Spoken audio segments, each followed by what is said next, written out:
Hello, everyone, and welcome back to Full Recovery. I want to thank you so much for your continued support and viewership and subscriptions to this channel. We are nearing 600. I never even thought 100 people would subscribe to this channel. So I'm really thankful for all of the interaction and the shares and the likes. Something I've heard consistently through the years is that there's just not enough material, videos, books, information, anything in general out there for Christian women who believe like us and practice their faith like we do. And so I'm just thankful for each of you who has recognized this as something that you can have participation in and take some value from, and I'm grateful for that. You know, one thing that happens when you become empty nesters is that you get sad for a little bit, of course, but you're happy for the life changes and the new people that your children bring into your life. But one thing that is kind of cool is that you start to get some spare bedrooms. And I am actually in our son's former bedroom today, which I turned into my dressing room / walk-in closet. And I think it's pretty neat. And finally, I can see all my clothes and my jewelry. And if you're like me, just didn't have enough closet space. I've never had enough closet space. So I'm usually taking my phone, getting my flashlight out and looking, or turning the light on, looking down under things for shoes, for jewelry, for coats, for all of that stuff. And so it's been fun turning this into my dressing room. And so I hope at some point maybe I'll show you the whole thing. But for right now, I thought it'd be really neat to shoot this little introductory video in here. It's been 1 week that our little grandson, Luke, made his entrance into this world. And it's been an exciting week. Of course, the ladies of our church have really rallied and made meals for our daughter and son-in-law, and we couldn't be more grateful for that. But just to be able to know he's here, and what a special little life and person. And I want to show you a couple of pictures as I'm talking so you can see him and what a special little guy he is. He absolutely has the best parents in this world. They are so phenomenal. They obviously love him, but the care that they are giving him, it's pretty surreal when you watch your baby taking care of her baby, and she's just doing a great job. I knew Kath would be a wonderful mother and Zach would be a wonderful dad, and they really are. And it's just exciting. He's our first grandchild. He's the first great grandchild for my in-laws, and so just a perfect little package and a wonderful little boy. Today's video is something, a subject that has been the most widely requested video since we started this channel. And it is certainly something that is near to my heart. I think all of us, and I realize I'm being a little bit vague here, but when you get into the video, you will understand immediately what this topic is. But maybe some of you watching this have struggled with it yourself or have loved ones who have struggled. And so I knew from early on beginning this channel that I wanted to discuss this subject with Mary Bambico, who I have known for a decade. And Mary is one of the smartest women I know. I enjoy talking with women who are educated and are well-read and studied and pursued something in life. And Mary certainly intrigues my thought life, my spiritual walk, the way that I go about helping people. There have been many times through the years where I have run questions by her about this particular subject. And she's always been very helpful with her knowledge and her skill. But Mary is a psychiatric nurse and has been one for 35 years. Now, she's going to talk to you more about that a little bit at the beginning of my interview with her. But I'm just so grateful she was willing to do this so that we can all benefit. If this is a subject where you have experienced some of these issues. And of course, we had to paint it with a very broad brush. We will talk again and sort of narrow some of these areas a little bit, but we painted this subject with a very broad brush, kind of having to do that. I think you'll understand as the video progresses. But understand the woman that you will hear from today. You just have a few minutes really to get to know her if you don't already. But she is extremely qualified to talk about this subject. I think that will be very clear to you as you watch the video. But I pray that, I have prayed over this video, and I continue to pray that anyone who comes across this video will first of all come away feeling that there is hope for this situation. Mental illness, behavioral illness, these are subjects that affects every family. And so I have prayed and do continue to pray that they will be useful and a blessing. And we're going to start the interview now, and I hope that you will be able to get some help from this for yourself, for your loved ones, for your children. And primarily, I hope that you'll walk away with realizing that there are some very tangible things you can do. Not every situation is going to be fixed or healed, obviously.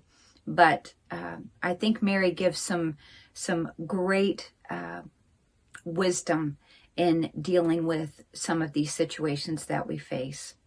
And I hope you enjoy watching, but more than that, I hope this is revolutionary for you, for someone out there. Thanks again for watching. Let's jump right in. I'm here today with my friend Mary Bambico. Mary has been my friend for about 10 years. We met about a decade ago, and her husband Fred, her son Freddie are members of our church, and they are just wonderful people. Mary grew up in the Philippines, and we're going to talk today about a subject that has been highly requested for me to do on this channel, and that is, well, I'll tell you what that's going to be in a minute. But Mary, why don't you tell us about your family growing up in the Philippines, your childhood experience, and what it was like to grow up there. Okay, so I came to the United States when I was 30 years old. So 30 years of that has been spent in the Philippines. I was born in the southern tip of the Philippines. And I was the firstborn, and my mother and my father met from the north, where my grandmother is from, but when they married, they went to the south, all the way to the southern tip of the Philippines. And when I was born there. When the second child was born, a year and a half after my grandmother went to visit her daughter. And it was then when, after the visit, she decided to take me up north, also to the northern part of the Philippines. Okay. So this is usually a boat for 5 days. Oh. I think it was long. But, you know, the boats then, in 1957, I think, when my sister was born. I was born in 1955, so I'm old. And no, you're not. And she decided to take me, so I was separated from my father and my mother, and was raised by a grandmother who is native and married to a Japanese at the northern part of the Philippines. Wow. Okay. So the climate, it's always warm, always, or mostly okay. Warm. Yes, the climate is generally warm. It's a tropical climate, but I was raised in the mountains. Okay. So this is like about 750,000 feet above sea level. Wow. You could stand in a mountain from where I was raised, and you could see the China Sea. Wow. And it is a very different climate. That's why I am a cold weather person, because that was my weather all the year through. I didn't have this tropical sea. I have to travel from where I am. I have to travel at least 30-45 minutes by car then. Okay. On zigzaggy roads by the mountains to get down to the sea level. Okay. So I grew up with pine trees, and it's a very different climate. We didn't have mangoes in the up north like they have in the tropics. Okay. How often did you get to see your parents and your siblings? Good question. It was the traveling is not just like here. It's like, take a plane ticket, go to Atlanta, or no, over there it's like a big to do. The Philippines, and so the only way I saw my mother is when she again gave birth to the third child, and she came to deliver. This time to Baguio, where I am from. Okay.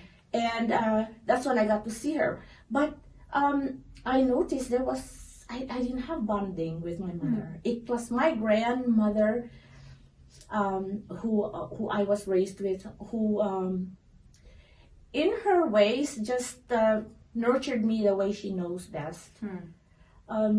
It was, in ideal terms, not, but nevertheless, it's still a very caring, nurturing.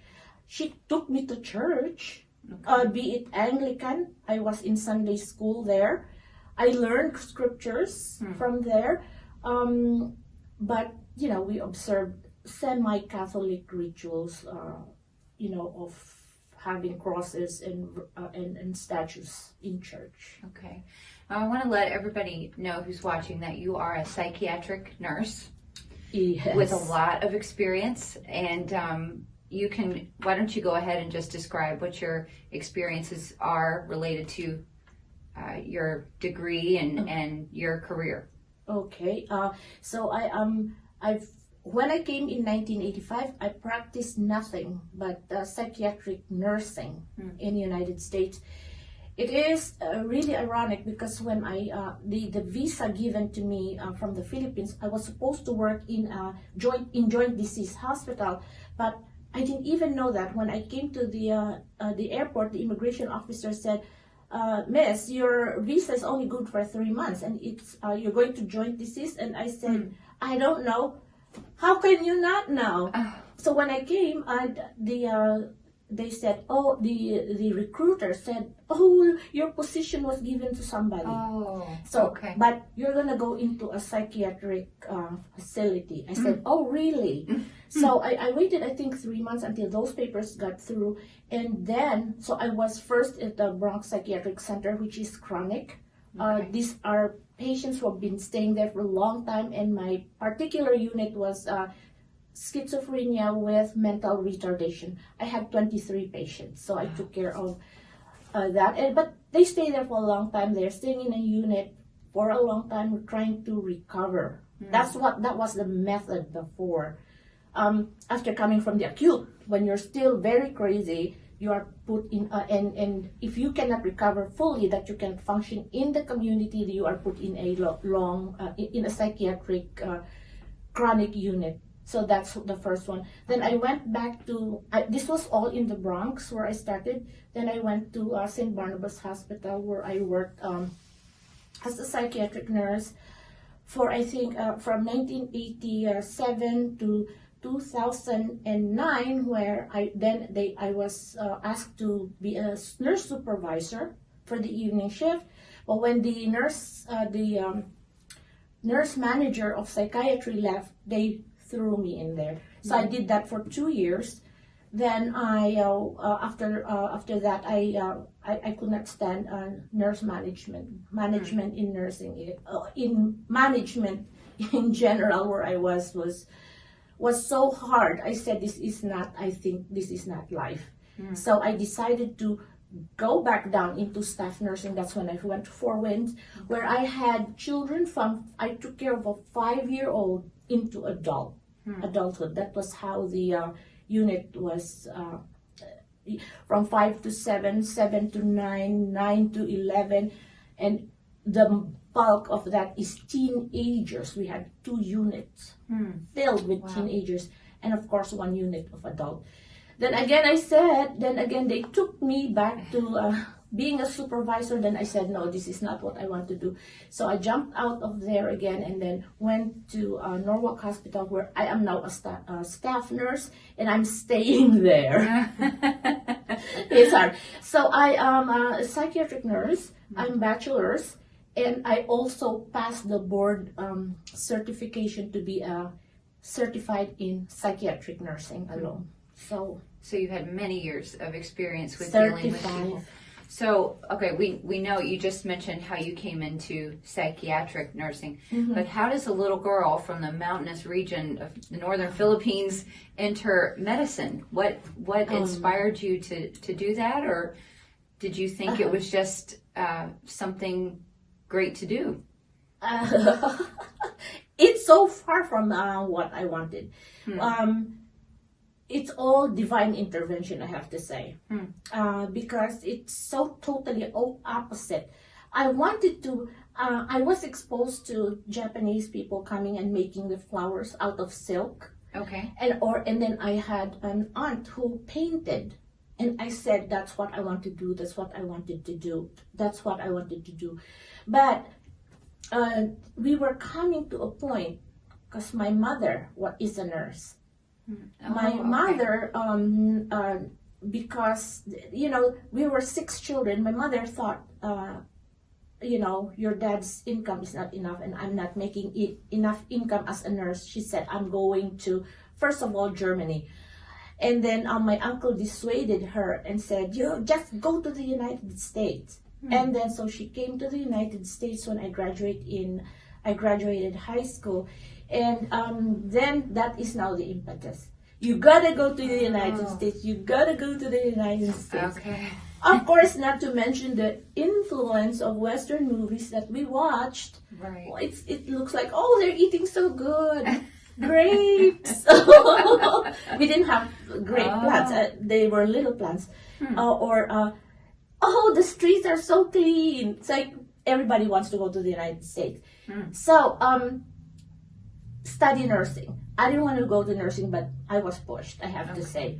And then, in fact, I tried to fail nursing, deliberately tried to fail it. But my aunt said, okay, you know what? Let's just finish this. Just finish this semester. And I did that. And it looks like I was almost pushed. And but then when I came to the United States, I was learning a lot as a psychiatric nurse. So the interest really stayed with me. It's like, psychiatric nursing, I'm here to stay. Okay. And it's very near and dear to my heart. I won't do any other. Wow, that's interesting. Coming from. So you already, you mentioned that your grandmother took you to church, Yes. Anglican church. Yes. So when did you come to know the Lord, or what did God do to bring you to Himself? Very interesting, Amy. Very interesting. And I say again, it's divine intervention. I was in an Anglican school. American Anglican priests are missionaries that came to the mountainous province of the United States, built schools. So my grandmother, being very much affiliated with an Anglican school, put me in there. Now, she said she's not going to public school. She's not going to Catholic school. She's going to Easter school. So that's where I went. And when I was grade 5, there was a student who was transferred. They transferred from the south, and they were teaching in her parents were teaching in another school there, and they sent her to Easter school, grade 5, and she was Baptist. We had a Baptist church there. It's called Pines Baptist Church. She was Baptist. So every day in Easter school, we go to church. Every day. In church, there's a big crucifix. It's like a life-size crucifix with Jesus hanging in there. Then she told me, this was now grade 5, so I was about 10 years old. She was 10 years old, but she was very articulate. And she said, do you believe in that? Pointing at the cross. And I said, oh, Erlene, that's so sacrilegious. And she says, look at me. And she stuck her tongue out. And I said, Erlene, I can even spit at that, she said. So I said, Erlene, what are you doing? And she says, do you know that you will not be saved from that? At 10 years old. At 10, you'll not be saved from that. And she says, what do you mean? I was very docile. And she said the way to for you to go to heaven is to believe in Jesus Christ. Do you want to go to heaven? And I said yes. So she took me on our lunch break. We walked all the way to her church. Wow. And there I met Pastor Woods, who gave me the plan of salvation. But on the way to there, she taught me. I was sinking deep in sin, far from the peaceful shores Wow. on Moab and on a rugged cross. I learned that song on the day I was saved. Huh. And that's when I received, I know I received Jesus Christ. I really know I cried at 10 years old. And when we walked back, we were singing, I felt so different. But this is the difference between nature and nurture. I stayed in the same. She was gone after a year, by the way. Oh. She was there for grade 5, and then she moved to another school after that. But that's how I got saved. Wow. But there's no. How can I dissuade my grandmother to take me to Pines Baptist Church? Right. No, I had to Right. continue in that. Until later, when I had my own mind, I started becoming Catholic, to the dismay of the priest in the Anglican Church. Why will you become Catholic? But I was going to sacrilegiously being a Catholic by praying on my knees, doing the rosaries, doing the Hail Marys and all of that. But it was only when I was married, we went to the military school to live there, and there were military officers who knew God. And it started, my husband, there's 5 of them, we had Bible studies. And that's when my husband got saved. Okay. All right. I was So gonna we ask moved that. we moved out of the Catholic Church into the Christian church there. But there were only 5 officers. Wow. And so when I came to the United States, incredible, because I left a 3-year-old boy. And my our Bible study teacher said, Mary, you going something against God. But I was so determined. I don't know why. Well, I believe God had a hand in that too. It was divine intervention to get you here, and it's possible that, I don't know if young Fred would have come to know the Lord, because he did come to know the Lord when you were living in Canada. Isn't that That's right? right. Okay. Because we were already going to a Christian school before we left the Philippines, Okay. and so we would not go to any other church other than Christian. Wow. And Awana, I think Okay. he did Awana, and then he got saved. He got saved through there. Okay. That's wonderful. What a testimony. I just want to mention too, and this is just a little aside, but obviously you mentioned your husband was in the military. And for those of you who remember the names Martin and Gracia Burnham, Mary's husband Fred was a part of the unit that rescued Gracia. He was not there that day, he has told me, but he was a part of that unit. And of course, we know Martin was killed in that raid. But if you know their story at all, her husband was affiliated with that. So that's fascinating, and what a blessing to know that even as a child you understood and you came to know the Lord.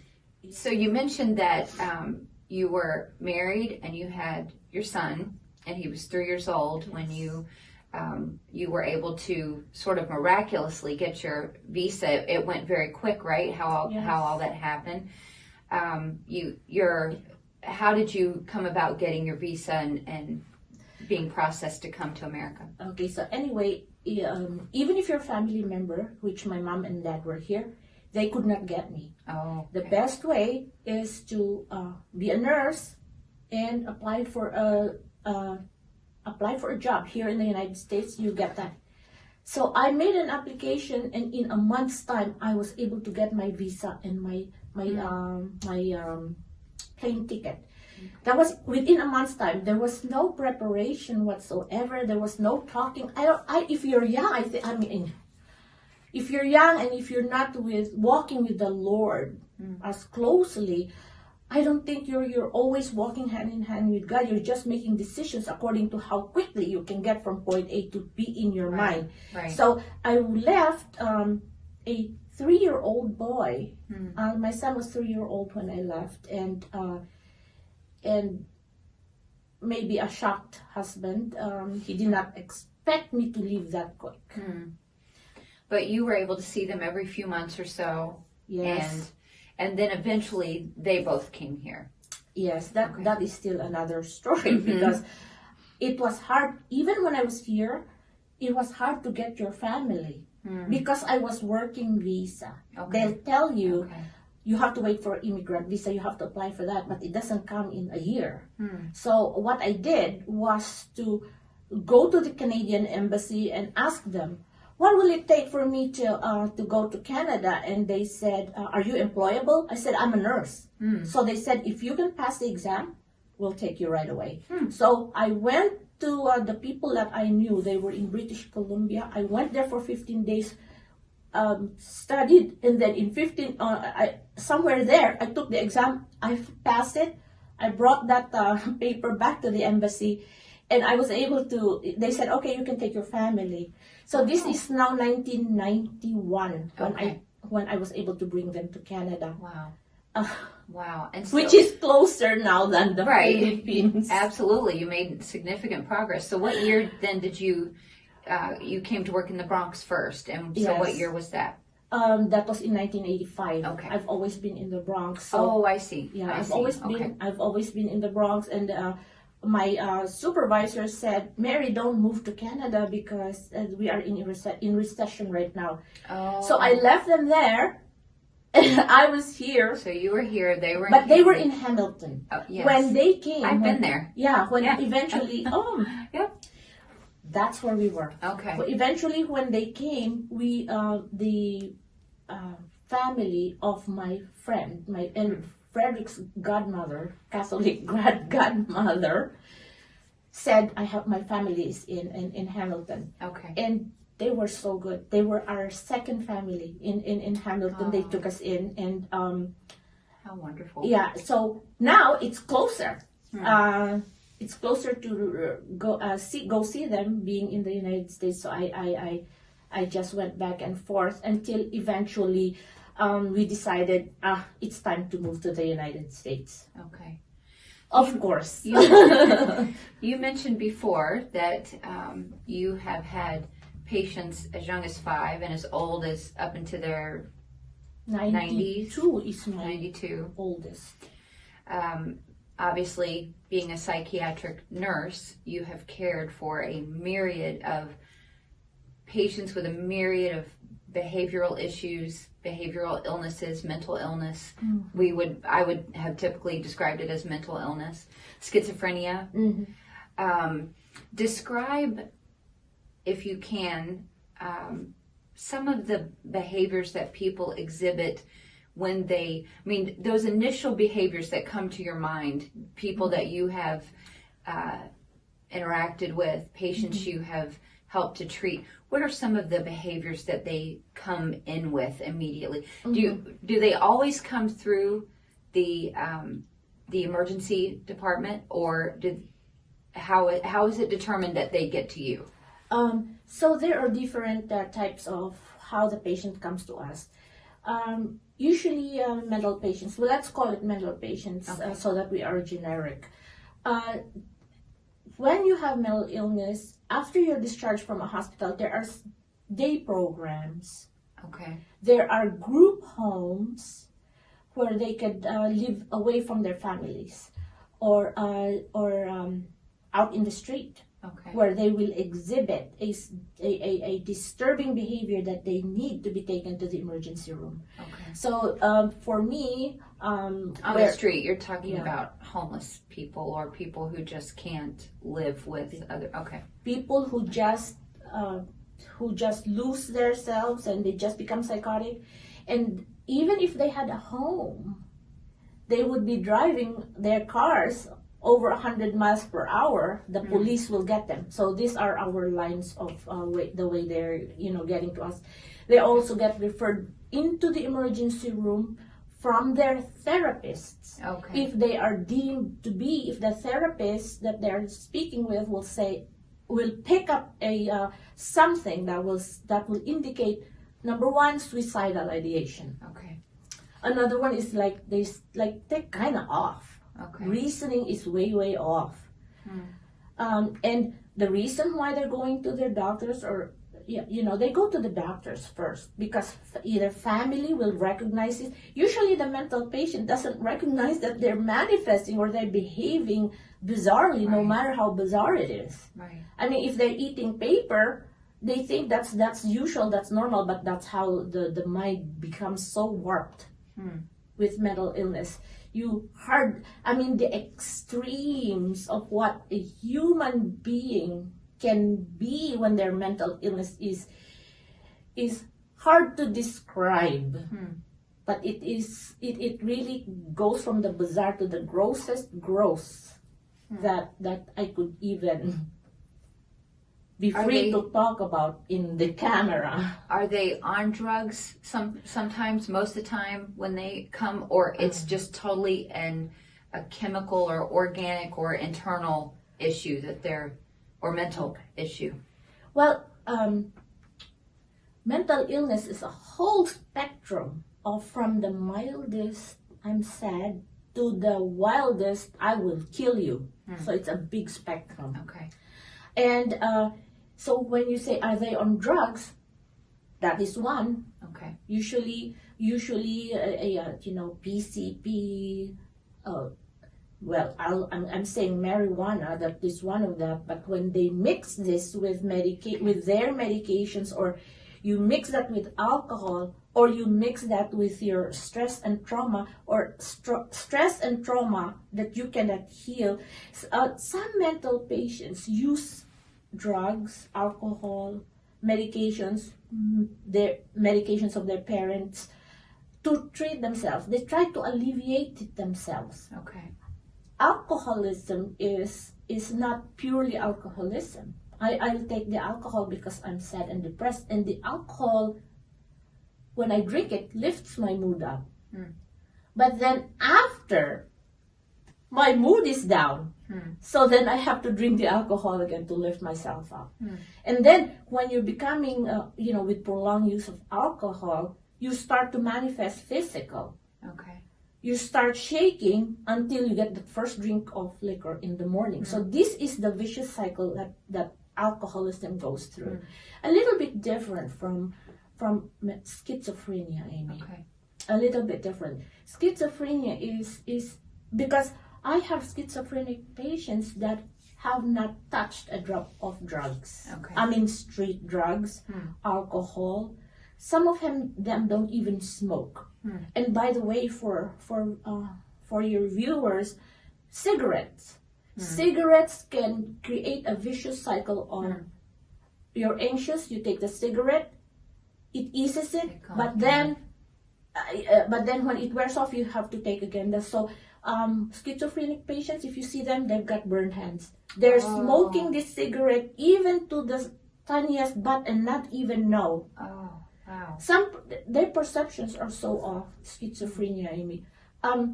A schizophrenic can walk in the cold without clothes on, or even in the hottest of summers is piling their clothes on top of each other. Now that is by definition multiple personalities. It is a multiple personality is the spectrum, like I said, Amy. Okay. Yeah, it's So a multiple. schizophrenia can be just one person. It's just sort of they've just checked out of their own mind. Yeah, they're acting. Our term is crazy. Okay. There are personality disorders, like the bipolar, not bipolar, the borderline personality. If you've heard of it, Yes. these are manipulative. The social Narcissists, maybe. Narcissist is Okay. high up there Okay. with the personality. Toxic people. People we would just say Yes. they're toxic. Like Yes. Okay. Because Okay. the personality disorders, because of an unmet need from an earlier time of childhood, they become an insatiable pit insatiable pit of neediness. I need, me, me. It's like insatiable. Constantly wanting to be recognized. Constantly, like it's always like a 2-month-old baby always crying for milk. It's insatiable. Or a 2-year-old in a tantrum. They couldn't get past that. Okay. They just have not been able to learn how to go past that. Okay. So, okay, that brings us into the next question. Let's say a family has a child. Well, let's go backwards. Let's say a family has an adult child, and if they were to look back on that child who has grown up into adulthood now, and they are manic or they are exhibiting personality or behavioral disorders. I've heard many people say, you know, I didn't see it coming. I don't know if anything happened. What would be some warning signs in a child that parents now of young children, you know, before it gets too late, what are some behaviors that children exhibit where we could get a clue maybe, okay, later on in life, this person is going to be an adult with problems. What are some of those early behavioral issues that children may exhibit? Instinctively, mothers would know. Instinctively, mothers, family. But unfortunately, there is a flip side to family because of our innate drive to be caring. Okay. We care even if it's sometimes not beneficial for the child. It's right. Because our very definition of love is to love in that sense. Not really knowing that love can even be those who survive more are those that were given tough love. Because at a very early age they know this is number one that can be seen with personality disorders or those patients that are having some disturbances. They're unable to tolerate frustration. That like the slightest, when you say wait, they can't. Frustration it's intolerable. And then some who let's say though there's a ways of like personalities, there are ways where one is frustrated, one will go and run. Okay. One will draw and paint. One will go and say, I'm gonna go and clean the backyard. But there's some, they will just act like in a tantrum, like give me my milk, like so just they're not crying in the corner. Taught or shown to cope. No. They don't have coping mechanisms. Yes. Okay. Coping is and then learning these small doses of frustration. Like it doesn't mean that. I'm not talking of babies. Right. Babies have to be fed right away because they still cannot process. Right. They don't have the processing, but when they become 2 years old, there is something there that they start to have. Some even learn, quicker than that. When I was a student nurse, we visited the tribal homes, very, very poor.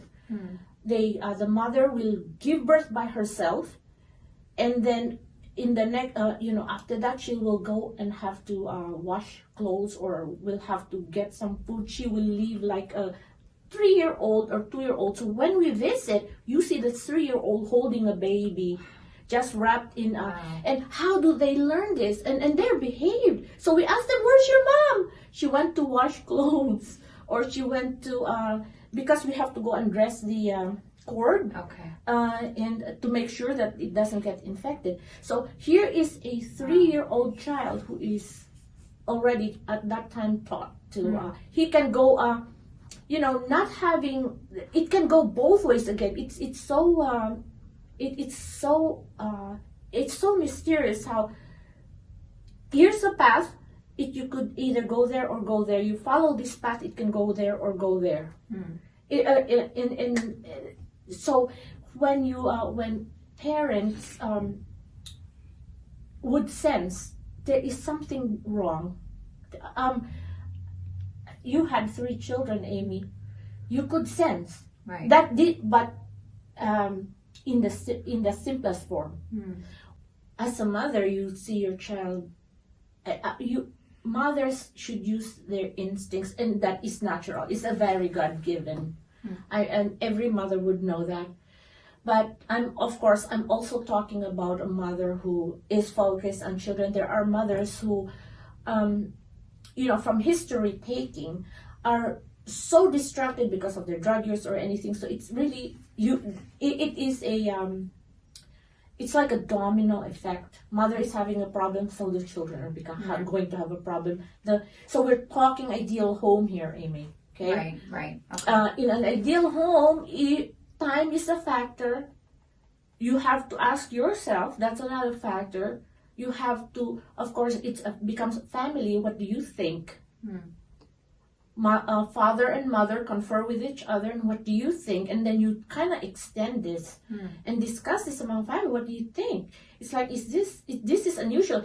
And every member of the family, because they have a role in the family, would have like a perspective. And you put this all together, and you have to be willing to listen too. Yes. When you get other people, you have to be willing to listen and take it. Because it might be time to bring it to the professional who is objective. There is no emotional investment. Right. It is our emotional investments for this child sometimes are very hindrance to being helpful to the child. And that's why there is the need to have to bring it to somebody. But it's always the bizarreness of the behavior or the extent of how this patient is being depressed.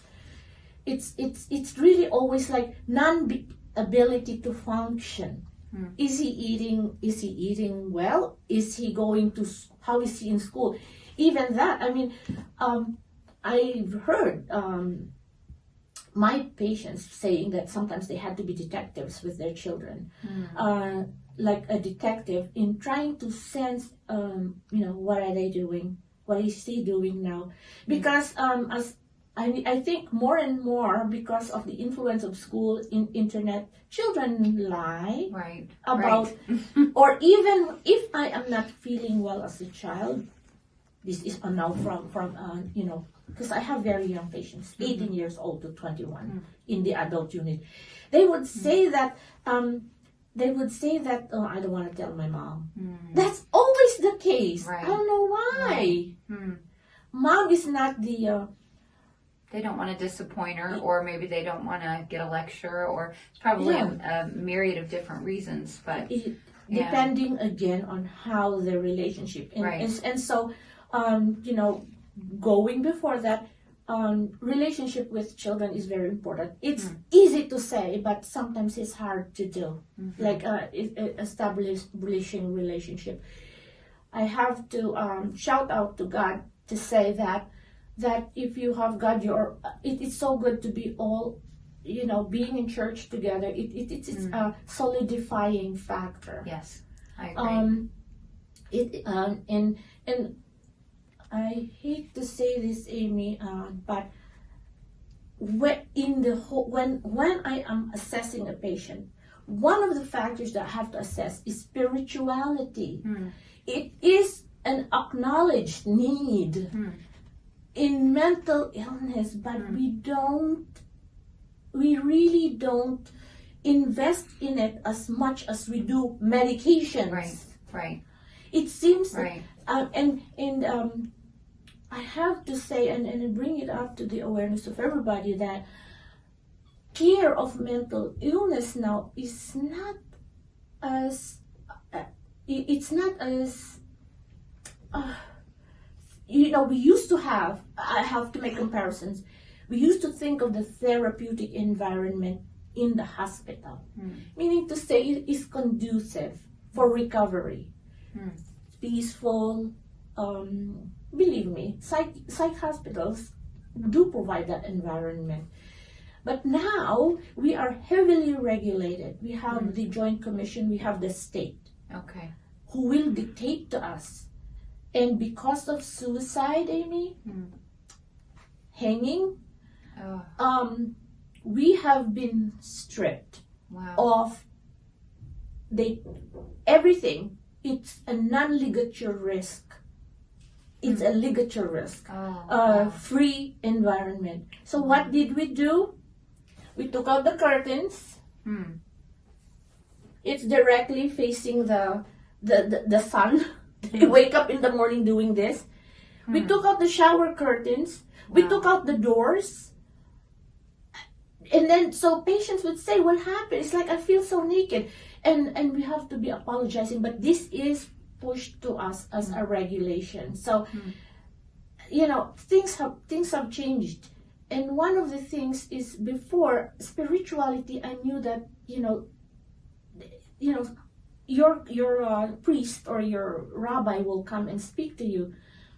But then, you know, this is now kind of on the side, other than a part of the treatment. But I can see from day one that I was doing psychiatric nursing, spirituality, that emptiness, that empty void is always seems to be the problem.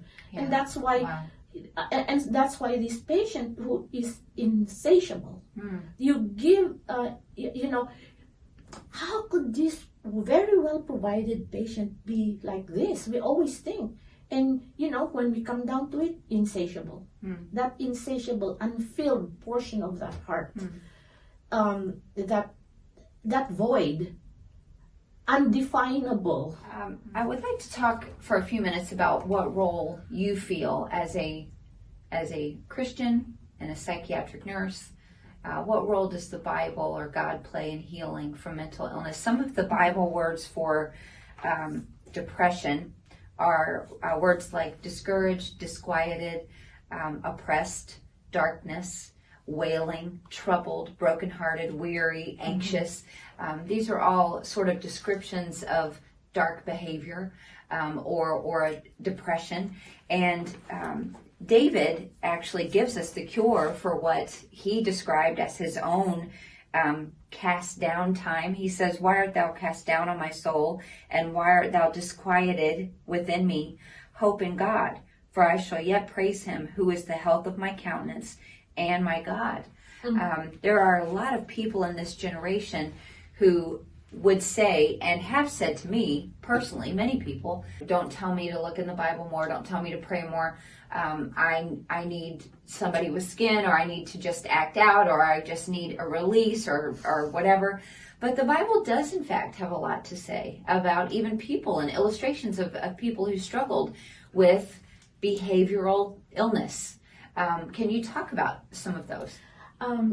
So as a psychiatric nurse, and as I was coming to Northeast Baptist Church, where the Word of God is very strong, then it came to my mind to look for. And one of the glaring characters that I saw mental illness in is Nebuchadnezzar, when he had a prideful boast. And God struck him, and the way it happened is he exhibited all the psych symptoms of this illness called boanthropy. And so I searched that, and it actually is a mental illness. I see it in a milder form in my in my experience. But when I looked at it, when a man just forgets himself, he was the king. He went into the open fields and he ate grass. He lived among the swine. He felt as if he was a pig or a swine. I think Boan is an animal, and that mental illness, the person will feel as if he's an animal, and he acts that out. Forgets that this is So there are people that still engage in that today. Like they're... Yes, you are so disconnected from the entire reality, and you will just, your mind just transforms you into that animal that you're, and you will act it out.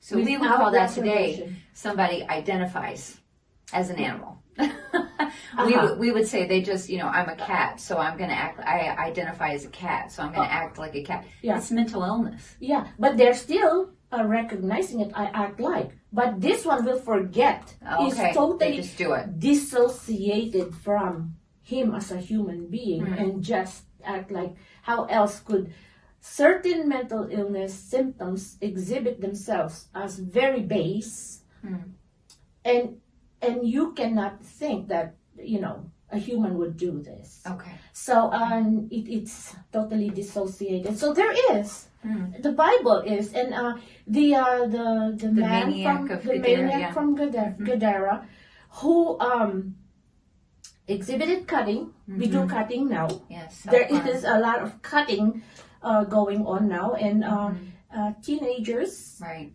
and because they want to relieve themselves. Right. They want to relieve themselves, so they want to cut themselves. Right. Well, it's an effort to, I used to take an eraser and burn into the back of my left hand a capital letter A. And you And did that feel was, it? I got to the place where I didn't even feel it. And I don't know why I don't have a scar. And it was over, my broken home. I don't know why I don't have a scar from that. I'm glad I don't. But it was because this pain I could control. And I couldn't control what was being forced upon me. And really, I didn't get healing from this until I did it for a couple of years. And then finally, just one day, somebody talked with me, but not to address this, just to try and talk to me and let me know that they thought I was a good person. And even though they understood I had been hurting, that I didn't need to do this, and it clicked with me. I don't need to do this. If what they're saying is true, I don't need this. I just need to find my identity, not in what has happened to me, but in what has happened in me. I'm a child of God, and that was the last time I ever did it. And that's why sometimes I get so frustrated with people who say scriptural or spiritual things don't have a place in my healing. Well, it sure did in mine. Absolutely. Divine intervention cannot, be set to the side because just like you, but yours was very spontaneous. Yes. And yours, you were still completely with us in this world. Right. But there are some who can't. But unfortunately, I have not seen spontaneous healing in schizophrenia. It is such a very complicated and very long-standing disease that I have not seen. It's always have to been worked with medication and behavior changes, because I know this instructor that I was talking about earlier, who recovered with bipolar, is after medications have been structured to fit her. Like they titrated, they've adjusted the right medications and medication combinations to suit her. Then she was able to move into altering her life. Like she is a student of schizophrenia for herself. And meaning she will recognize when she's hearing the voices and say, okay, I'm hearing voices, what am I supposed to do? She has a plan. So, and then she said, she knows that, okay, I should not eat too much medication. I should sleep a certain number of hours. It was all like she had to incorporate all of this into, and it helped her to the point that she has become an instructor in one of my conferences. Wow. So that is that is the extent. But then going back to acknowledging God in the scriptures, I think I mentioned earlier that there is a void. That is always the one, and I said that even us in I don't know other hospitals, but for the entire 35 years that I've worked, even if that spiritual need is in the assessment, it's not something that we've worked on, because as when you get to know these patients, okay, it's hard to know it from the schizophrenic point of view, but let's say recovering depressed patients, that's the number one. Those who are recovering from a suicide attempt, and when they do an attempt, it's serious. Right. Of course, gunshots are irreversible. And the content of what they mention is just a void. It's just this longing, and you're saying, Jesus Christ, Jesus Christ, Jesus Christ. There are some that are receptive in me. Okay. I had an alcoholic patient who he always came for alcoholism, but then he developed cancer. He still continued to drink. It's amazing. You already know this is detrimental, but you put it in your system anyway. And so eventually when he came, he had cancer, and he said that last time I saw him, it's like, Mary, you know, I'm dying. And I said, yes, I heard it in a record. So I said, are you saved? And he said, what do you mean? Do you know if you're going to heaven? And he says, no. And then he started to cry. I said, would you like to know Jesus Christ now? And so I shared with him, and then we prayed. So I know that he went to heaven at that time. I think he died 2 months after. Wow. But sometimes psych patients will not recognize this or define it the way God wants them to know it. And so that's why, you know, the friends you were talking about, or the acquaintance you were talking about, who would not acknowledge it, is actually blocking it herself, because it's painful. Right. It's painful sometimes to go into God's route, because, for example, if this was her defense, Amy, if this is a defense mechanism that she's using to protect her ego, which is always the lingo of, I mean, if you have not given yourself to Christ, you will protect self. Right. It's always Isn't it funny? I've had those thoughts so many times through the years.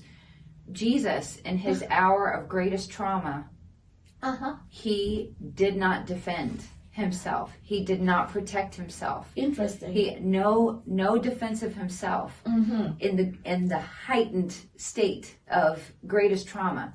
And yet we, at the first sign of a little bit of something, we all exhibit that natural tendency to, oh no, I'm going to defend myself, and I'm going to, put it back on you.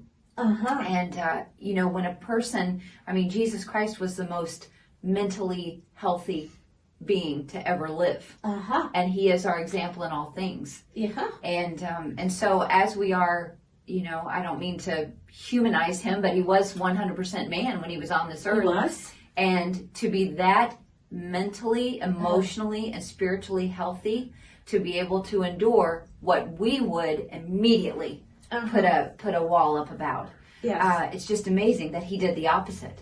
Yeah. But I think that is the difference between a human and divine. And Jesus had both, whereas we don't have. And that is, I'm sure this is this is what they'll throw back at you, Amy. I am not Jesus. I'm not God. But you miss the point completely. You miss the point completely. And sometimes, no matter how mental illness, no matter how irrational it is, they cling to it. I will not blame the schizophrenic too much, because of the difference is that they are so away from reality. They're so dissociated from the reality. But the depressed, living in the present, who is a thinking, rational human being, would block that off. We will protect it at all costs. And it's really only Jesus who, because there are also spontaneous people who get, when Jesus touches them, they're just Right. in awe. And this is all about divine interventions, really. And I would say to somebody who would not believe in having to ask Jesus to heal you, to pray for it. Right. I see these people sometimes that it's like what I'm doing is already right. Why do I have to correct it? Right. I know somebody who, we even prayed the prayer, but then before you know it, I know she's been going to NA as a speaker. And I've said, you're very close to a church, Pastor Kagan's church. I said, you're very close to a church. Go there and get things right with God. I mean, if you do not believe me, you'll believe someone. It's just like in mental illness, when the family cannot intervene with themselves, you have to tell them, go to a professional.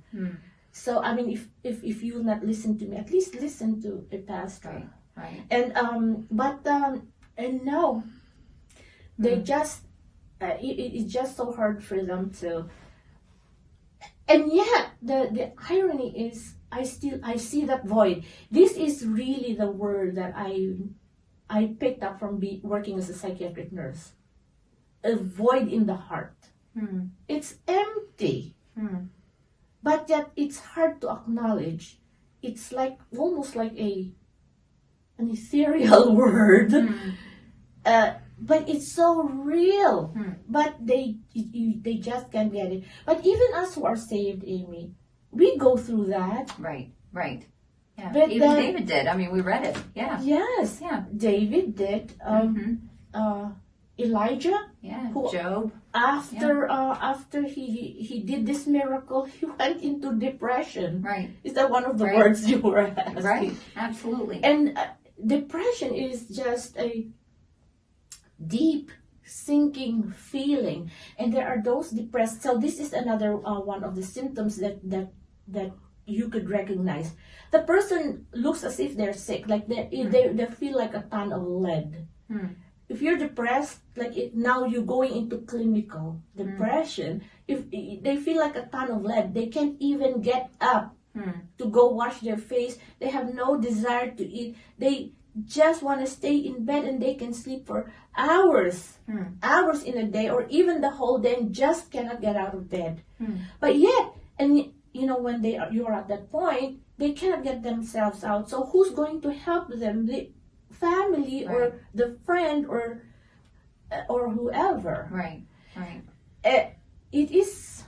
Yeah, I love your approach to this, Mary, and this is one of the reasons that I really wanted you to do this, because you obviously are a Christian, you love the Lord, and you're trying to be close to Him spiritually, but you also understand there are some practical things you can do. There are medicines out there that can help. There are therapies out there, and people who are qualified to help. But for some of those really tough cases, it may be a merging of all forms. And some people may have spontaneous healing, like you said. Pray for it. Ask God to help you with it if you see those tendencies in yourself or your loved one. But I do want to end there, exploring that just a little bit further. You are quick to say that many things about psychiatry are opinion related. It's not an always 100% black and white defined science. And people will be subjective with their beliefs or their treatments or their diagnosis even sometimes. So if a family has a loved one, and let's say they are entering their teenage years or young adult years, or even older, we talked about some of the signs to look for in young children, but what would you do if, let's say, you had an older teenager who just wanted to be in their room all the time, didn't want to eat very much, slept a lot, didn't have any friends? What would you recommend that parents do for that young person? Okay, like I always say, as a mother, as parents, you know your child most. just like we do in when a patient comes to us, is assessment.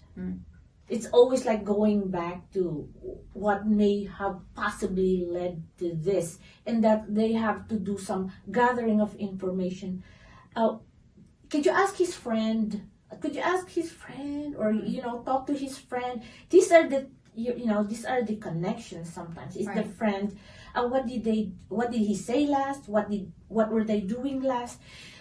Now, some of the cases that we have is that they just go to a party and something slips something to their drink, and wow, it will be. It's like, this is not my child. And they wonder but it may have been an innocent party. We cannot be too we cannot be too safe now. You always have to. It's really a challenge for parents nowadays. It is, because before your word is the rule, but now it's not. Now the internet has so much flooding these children's mind, and I'm learning more and more how our media, even us old people like me, if I am not careful, it's always being programmed to a point that then it just switches to the negative, and that's why we who come to church, and pastor always says, like, keep on nourishing, or keep on God's word flowing with you, so that at least you could counteract. But for people who don't have that, Amy, how could they have such a defense against that? I mean, they are not able to dispute something that is coming to them, even subliminally. How could you? But now you know that you have the armor of God. You have verses in the Bible that you could that would say negative to whatever you're hearing, and the parents really need to. If we're saying parents who don't believe in God, that is already a big negative. For parents who, let's say they have a healthy home, go to church, and are all worshiping, and they see something strange. There is something strange. One other thing that I have not mentioned is that it's not all mental. Before they come up to the psych unit, you also have to find out if the thyroid function is okay. There is also I had like a 50-year-old patient in the past who suddenly got psychotic, and then there's no history of psychotic. She's healthy, she's not taking drugs, she's not smoking, she's not drinking. And then, do you know that when we did the blood work, eventually, why are we backtracking? Why didn't we do that before? We checked for syphilis, positive. Never had sexual intercourse with anybody except her husband, to find out that she got it from the husband. So that is mental illness that was not caused by traditional mental illness, but rather physical. So these are things, or let's say tumors.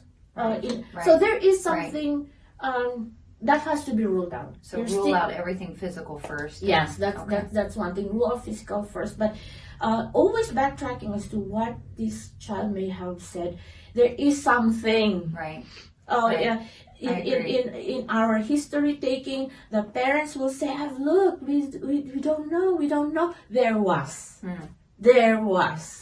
So, but the thing is that a child, a teenager, especially if there's no very good rapport with parents, will not disclose. Will not disclose, let's say, the most personal things to them, to their parents, and when the parents will ask, they even shut up all the more. This is from what we hear from parents. The more you pry, the more they withdraw. So it's all timing sometimes. It's all it may not be a direct investigation as to why are you acting like this. It has to be sometimes like it has to be like subtle, like let's go walk in the woods or something, and you gotta, and that's the same approach we do. We cannot directly ask the patients, why are you acting like this? But we do ask, do you want to kill yourself? Are you suicidal? That is a direct question all the time. Yeah. We don't walk around it, because You just have to address it. we right away, and then you tell them we're very direct, but we are in a safer environment. Okay. So, we tell them, you brought yourself to the hospital. They brought you here to the hospital. You attempted to kill yourself, and you nearly died. You were safe in the ICU. So when you're here, we expect you not to, hang yourself or, Right. do things. So we are already teaching the patient. Could you please come to me if you're feeling anxious? Okay. You recognize sense of anxiety. Could you please come to me? We'll take care of it. Either Okay. we will talk, we will walk. You can take some PRN medication, like a medication to help you calm down. It's always anxiety. Yeah. Anxiety. And for a depressed person, actually the wheels are turning in their mind. Wow. Or there's even nothing there. It's always the opposites, Amy. Either they're thinking too much, or the mind is blank. Okay. It's like God mysteriously made the human brain, but He is very accurate. But number one, and on the top of this is sin. Right. Right. All the aberrations that you could think of is a result of sin. But because if you study human anatomy, and I was just, my last lesson was about the brain, how intricately God made the connections. And because I was studying it from the psychiatry point of view, in mental illness, some of these things got shut off. And so it's not releasing certain things to combat certain things, or if you're so stressed, cortisol is too much that it's flooding this certain. It's amazing. But then God put some floodgates there, for certain things, and so it's God already made our body perfect, unquestionably perfect. And that's why when I hear this saying, God daily loaded us with benefits, it really starts when you start breathing and your heart is pumping and your eyes, how many are working, your ears, your nose, your taste. It's so perfect. And so is the brain. And so mental illness is an aberration that is resulting from sin. That's all I could say. And we try our best in the medical field to be of help, which is not perfect by any. I brought my Bible also. Before there is a diagnostic and statistical manual for mental illness. It's very small, but now it has doubled. Wow. So now, let's say, okay, to be diagnosed with bipolar, you have to manifest, let's say, 6 manic symptoms for, let's say, 6 months. That's when they diagnosed it. Okay. But then, these people who made the book, again, said, okay, we have to take out the personality disorders from that.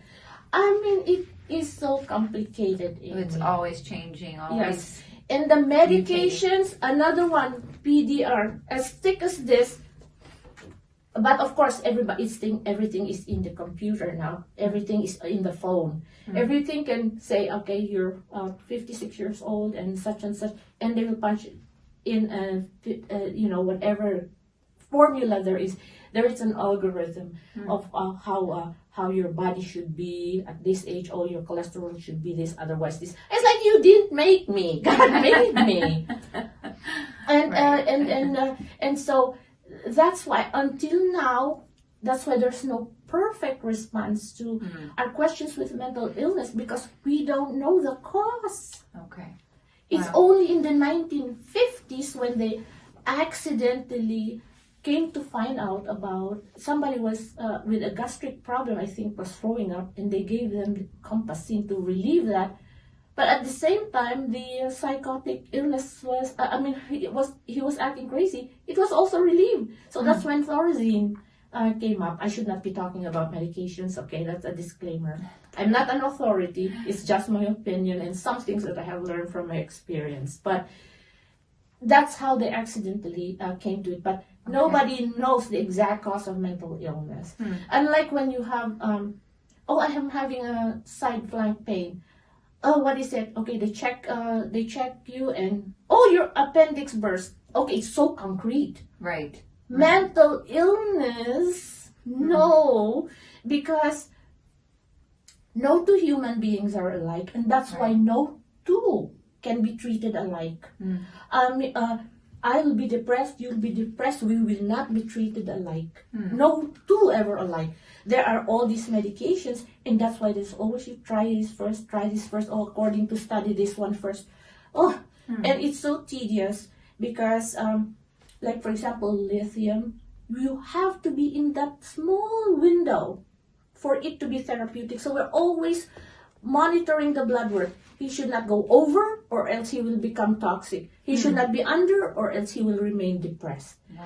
So all this, there's a new drug now which is also being used, but we have to monitor the white blood cell count because otherwise he's going to have our granulocytosis. So as much as there are therapeutics, it's also very complicated. And that's how mental illness is just, it's hard to define because it's not defined. Only God can define it. I always tell the doctors why you have X-ray vision to see into the mind. Right. No, God has everything. He has an X-ray vision to the soul. Wow, which I like that. is nothing but empty. Empty unless he occupies that space, but then they'll tell me I'm preaching. So I said, okay, that's a far cry from my pastor's preaching, but it's just what I believe in. Wow. But going back to family, it's really just that, your observation. And this child from when they were born up to teenage years, which is always the most. What would you say to encourage families who are struggling with a loved one, a child or an adult child that has mental illness? What would you say to bolster them or encourage them? How often are you reading your Bible? Oh, I'm sorry, I meant that as well. What I tell to families is that, sometimes it's not, okay, I'll put it this way, because according to how we practice it. It's not how I will help them. The way I will help them is to, just like what we do, listen.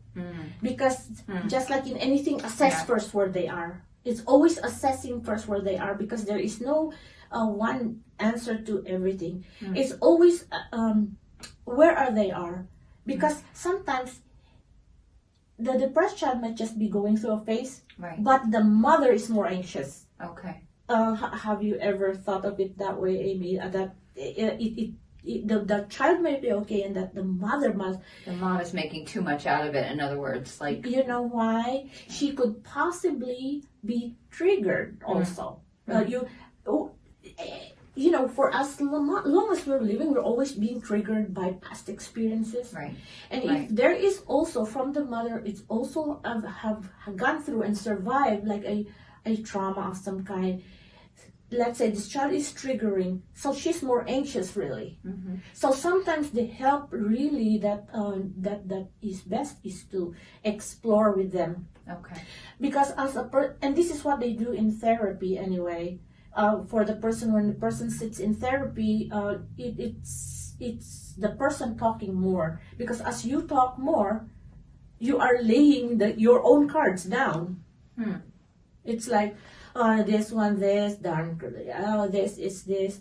Yeah, I did this and I did this. Oh, I hate this, I hate that. So cards are being laid down. Now the therapist is going to kind of like arrange it.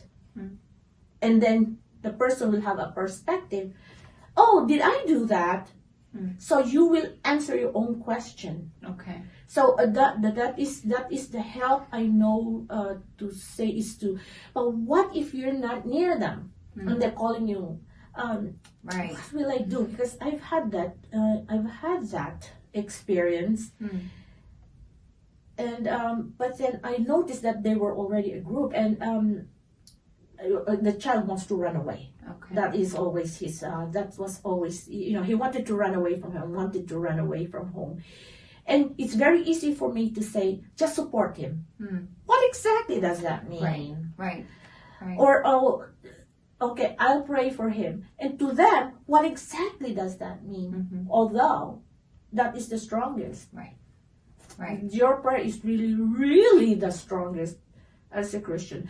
But how to help them is to ask them, what would you do if you're actually, they're asking you for help, but what you're doing is to try and elicit them to elicit what they do.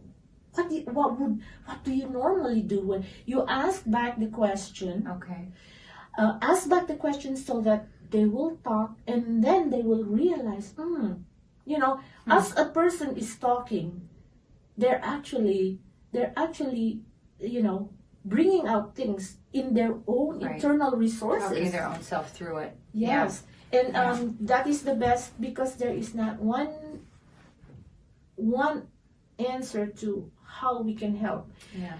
Because there are many, and I know that prayer and really being close to God is the best and the safest way to be in. And I'm very, very biased for God. You can hang me for it, but I am very biased, and God comes first before my profession. Wow. And everything I said about psychiatry is just my opinion. Well, I appreciate you doing this, Mary. This certainly wasn't meant to be a end all be all of everything, with behavioral or mental illness, but just supposed to be a strengthener for those who maybe are wondering if they're doing all they can or what's the next step, or maybe even a mother of a young child who is exhibiting some of these behaviors. What can she do to help her child? And I think you answered those questions very well today, so I appreciate that very much. Thank you so much. Oh, and you mentioned about having a difficulty with the child. Sometimes when you are distressed, you work yourself up too much that you're anxious. Right. Now, when you are anxious, you transmit that to the child. We don't know how. It's not only coronavirus that is infectious. Anxiety as well. Right, absolutely. Anxiety is, and children are very perceptive. I didn't know that until I work with children that, hey, how did you know I was going to say that? And they're so perceptive. And I said, what? And they perceive that, especially your mood. They're looking at the corner of your eye. Oh, their eye. They're looking at the corner of your eye. Is she doing this? And they know how to make you dance. They push something there to see. And then, okay, if you dance the tango there, how about if I push here? Oh, she's dancing the wall. And they're very smart. Kids are very smart. We shouldn't underestimate them. But our anxiety, if we need to, that's why we, to young mothers, we tell them to step back. Yeah. I've also had I've also had mothers who, after delivering, become depressed or become psychotic, become very paranoid. Like one day, she thinks that everybody's gonna kill the baby, and so she has to be brought in. How do you medicate somebody who is breastfeeding? So she has to make a decision. There are certain medications that will go through. And so, all these things. But, we tell mothers to step back. And so that goes for an anxious mother with somebody who is having a problematic child. Step back. Maybe you need to walk in the woods or have some quiet time. Do not be fearful of quiet. Okay, this is something I learned from Pastor, which I know we teach, that some kind of quiet time, really, so that rather than, when we're we have questions in our mind, Google, Right. Google, here and there, Right. here and there, but Right. a moment of stepping back is always necessary. So, because the more you Google, the more you get anxious, and you transmit that to your child. I don't know what else, Amy. Well, I think what you're saying in that regard too is something you touched on earlier. When a mother doesn't have coping mechanisms, it's pretty much a guarantee the child won't. But if the mother can put into action her coping mechanisms, and I think that's what you mean by stepping back a little bit and not overreacting, and not reacting at all, but acting, taking action, being positive about it instead of defensive about it. Those are the actions that produce good results. And I really, again, I just appreciate you being willing to do this. I know this huge chunk of time is a sacrifice for you, so I appreciate that very much. And I want to thank you all for watching. Hope you have a great week. Bye-bye. Bye-bye.